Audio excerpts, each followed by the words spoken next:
he's contemplating what to do in case happiness found you. Hey, come on, babe, follow me. I'm the Pied Piper. Follow me. I'm the Pied Piper, and I'll show you where it's at.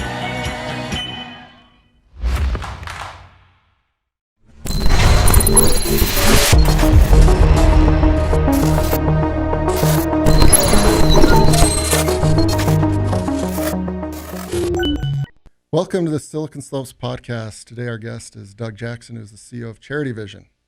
How are you? Thank you. I'm doing good. Can't complain. I wish the air was a little clearer, but today's not a bad day. Yeah, at some point there will be some wind and it'll blow it somewhere else. Yeah. Okay, well, thanks for taking the time to join us today. What is Charity Vision? Charity Vision, we're a nonprofit organization. We are a surgical-based organization, so we specialize in surgeries, and specifically those for the poor in countries all around the world. So the problem with overseas medical is just not access to it. And so we've tried to address that in a variety of ways to provide access to medical care to those who otherwise wouldn't have it. Gotcha. And the founding story is pretty cool. You can jump in at any point that you want of the founding story, but give us the founding story. It's going to be kind of the long version, but I'll say it quick. I'm good, fast talker. Years ago, actually, when I was born in Algeria, my father is a physician, and he had an opportunity to go to Algeria. While he was there, I was born. And he fell in love with charity work. And I think that's a common story. You go do humanitarian work, especially overseas, you see the problems, it just hits you, and it feels great. And so my entire life, we spent every other summer probably in some country around the world doing volunteer medical. Yeah. And he loved to do it. We all loved to do it. I didn't know any better. I thought it was great being an operating room, assistant or working in the pharmacy or whatever they had me doing while I was there. Yeah. But he always felt like, it's just a Band-Aid. And most of the time he couldn't speak the language. He didn't know the medicine there. He had a bag full of medicine that would last a week or two for these patients. And so he had an opportunity in 1986 to go to the Philippines for his church. And he was there for 3 years. And so he took the opportunity to do things a little differently. And that was to try to encourage the locals to do their own charity work and find out what do they need and facilitate them, because they're there year-round. And they know the language, they know the procedures, and they knew all these things.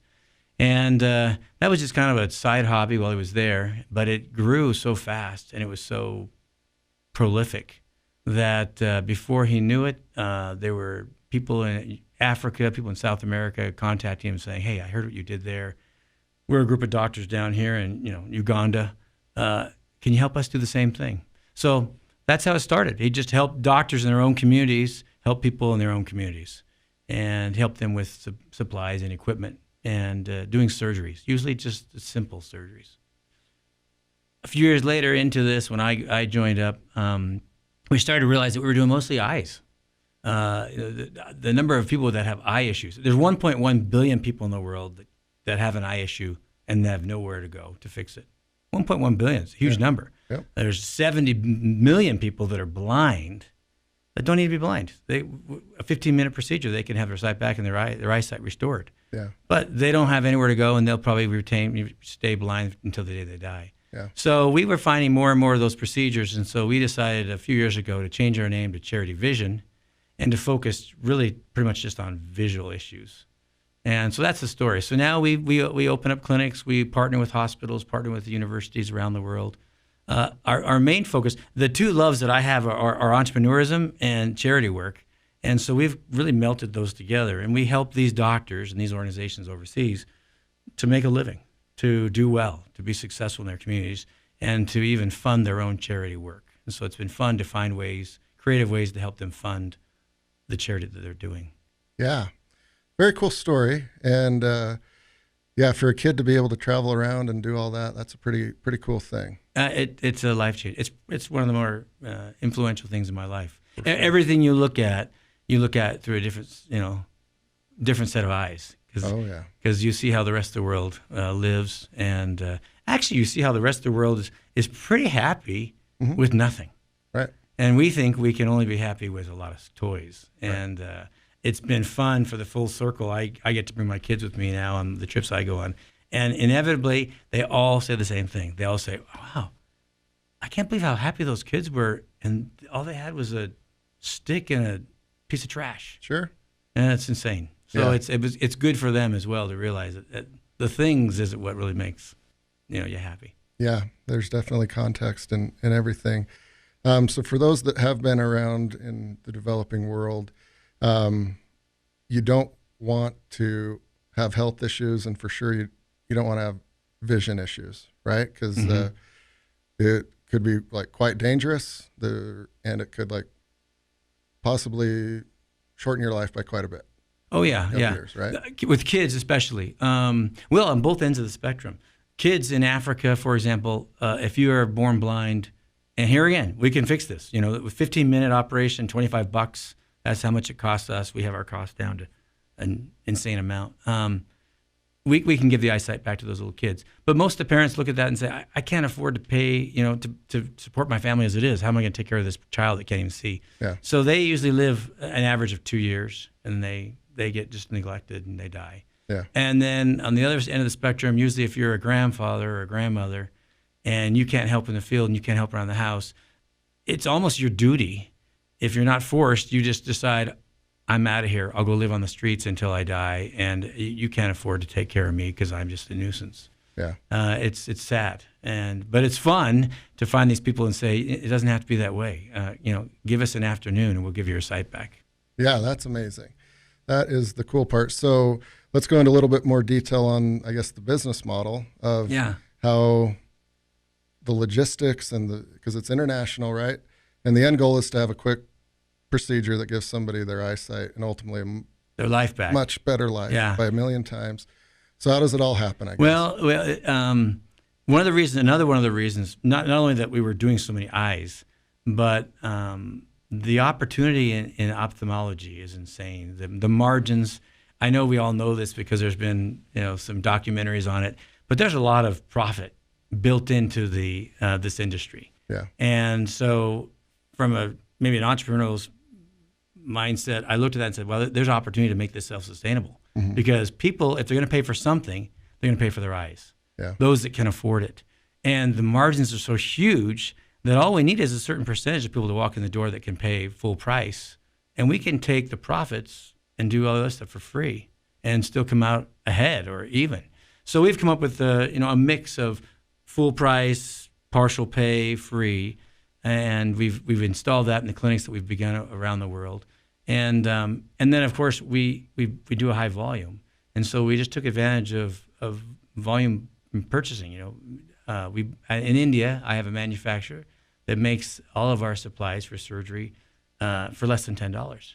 It makes it specifically for us. We probably, we buy hundreds of thousands of dollars worth of surgical supplies.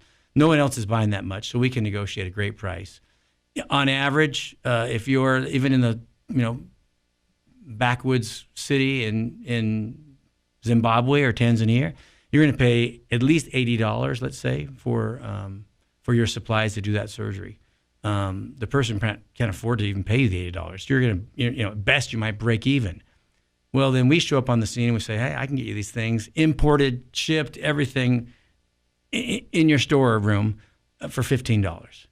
Well, now all of a sudden, the ones that can pay a little, if they can pay $25, I just made $10. Yeah. If they can pay $15, which is a steal, which they paid for it themselves, and if they can't pay anything, it's only so we were able to just a purchasing level. We've been able to reduce the cost dramatically, and so that's kind of how we do it. Another thing we do is we find what they're missing. I was in Africa just before the pandemic and visiting Rwanda and Kenya and Tanzania. In Rwanda, there were no YAG lasers. It's a special piece of equipment that might cost like $40,000. Yeah. Nobody has it. It's once you buy it, it's all profit. Whatever you charge somebody $1, you made $1. If you charge somebody $10, you made $1. Yeah. And it's an important procedure where you laser the eye and you can fix a couple, problems in the eye. So when I can go into somebody's office or a clinic or a university and say, I'll provide you with a YAG laser, they fall over in their chair. All of a sudden we have a market share for that entire country that nobody else has. Yeah. These kind of things are things that we just started thinking about and thinking, that eye work makes sense because there's margins. There's a lot of the equipment I can put in my suitcase and just, carry it over to them. Yeah. And we can teach these people how, with a few adjustments here and there, using our product, they can become profitable. One of the issues that you deal with in all medical fields overseas is that people brain drain. It's hard to be there and just barely eking out a living. Yeah. I can go to Saudi Arabia or I can go to Miami. I can just be a nurse, for heaven's sakes, Sure. and make a better living. If we can go there and say, no, stay here. Yeah. Let's give you some of the pieces of equipment you need. Let's make let's paint your facility. Let's get lights and all the light bulbs. Yeah. Let's attract the few people in your community that can pay something. And as long as we have those coming in at our price points, you're be able to make a good living. Yeah. And they're excited. And that part of it's fun. I get just as excited really about the entrepreneurism and creating businesses as I probably do about helping the poor. It's fun. So I'm lucky. We've combined these two elements of charity work, and we now have a sustainable model that does more surgeries than anybody else in the Western Hemisphere. Yeah. Yeah, I didn't think of the impact it would make on the doctor and the medical folks, and then not leaving is important. Yeah, there's no access to capital. Yeah. So we have access to capital. I'm talking too much here, but I guess that's what I'm supposed to do. But That's what you're supposed to we went and talked to the U.S. military, and now we're the largest recipient of U.S. military excess medical goods. Perfect. And God love them, but the U.S. military is kind of a wasteful place. Just a A little. lot of things we get that we get access to are still in their box. They haven't even been opened, and so we're able to get this equipment that they can't afford, but we can get it sometimes for free, Yeah. or a very, very discounted rate, and provide it to them. So yeah, these doctors, we're their only source to really making it happen, is because they can't just go to the local bank. Even if we buy a building, for heaven's sakes, a couple times we bought buildings and put clinics in them. The best you can do in their market is, you got to pay it back in 5 years. Sure. Well, no one can afford to do that. So we don't know how lucky we are in America. We have access to these things. We can open up businesses here pretty easily. There, it's difficult. They need someone like us to come in and kind of help them out. Absolutely. And again, this is all wonderful, but just imagine the impact for the people that aren't blind anymore, right? Oh, yeah. You guys, all the logistics and partnerships and relations, but holy cow, that's very impactful to a lot of people. It's like I said, it's addictive. I was just reading a story just before I drove over here today of a 14-year-old in India, 14 years old.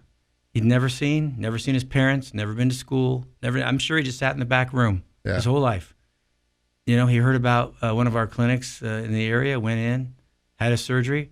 What a day. What an amazing day. Walk out of surgery 15 minutes later, and for the first time, he can see his parents. Yeah. His life has changed. He's going to be able to go to school. He's going to be able to do something. Yep. I mean, it's insane. And that's why I think our doctors overseas love being part of it as well, because they get pretty excited. They get emotional. These are emotional things. We had a husband and a wife that were older that had both been blind due to cataracts for about 10 years.